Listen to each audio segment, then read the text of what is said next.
بسم اللہ الرحمن الرحیم۔ اللہ کے نبی صلی اللہ تعالیٰ علیہ وسلم پر درود و سلام بھیجنا اس کے جہاں اور بہت سارے فضائل ہیں، وہاں روحانیت کی دنیا میں بھی اس کے بہت سارے فضائل ہمیں کتابوں میں ملتے ہیں۔ جیسا کہ ایک درود شریف ہے، اللہم صلی علی محمد وانزلہ مقعد المقرب عندک یوم القیامہ۔ جو بندہ روزانہ اس درود شریف کا اہتمام کرتا ہے تو اس پر نبی کریم صلی اللہ تعالیٰ علیہ وسلم کی شفاعت واجب ہو جاتی ہے۔ اور ایک اور درود شریف ہے، صلی اللہ علی محمد النبی الامی۔ جو مسلمان مرد یا عورت شب جمعہ میں 2 رکعت نماز پڑھے اور ہر رکعت میں سورہ فاتحہ کے بعد 35 مرتبہ سورہ اخلاص پڑھے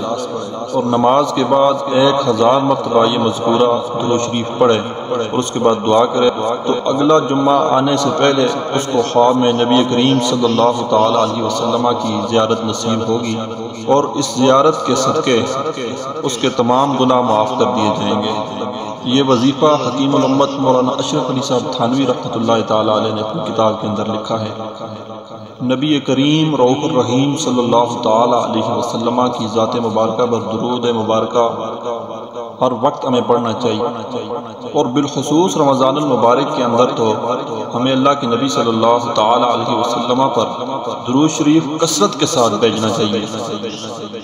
کیونکہ درود مبارکہ کے بہت سارے فضائل و مناقب حدیث مبارکہ کے اندر آئے ہیں کہ بندہ نبی کریم صلی اللہ تعالیٰ علیہ وسلم کی ذات مبارکہ پر درود و سلام پڑھ رہا ہوتا ہے اور اس کی دنیا و آخرت سنور رہی ہوتی ہے۔ اسی لیے کسی کہنے والے نے کیا خوب کہا کہ روٹھ جاتا ہے جب اللہ ہم گناہگاروں سے، روٹھ جاتا ہے جب اللہ ہم گناہگاروں سے، درود پڑھتے ہیں ہم اللہ کو منا لیتے ہیں۔